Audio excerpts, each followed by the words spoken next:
Apre man kompose, m telman bi basi nan examen an. Ki examen? Examen matematik men. Matematik ou pou de fè? Telman bi basi, m fè 298 sou 300 men. Oui, an moun bon nan chifa, an moun ba pose kek kesyon. Pas un problème, non? An nou si ta doan pose kesyon? An bien, an ale, pas un problème, non? M kwe ou, sa wal veman.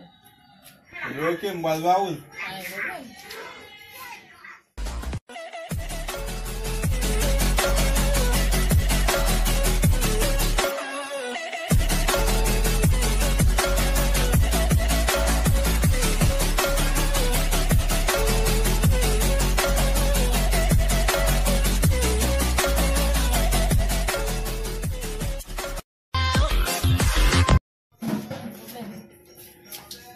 Histoire, on va 7.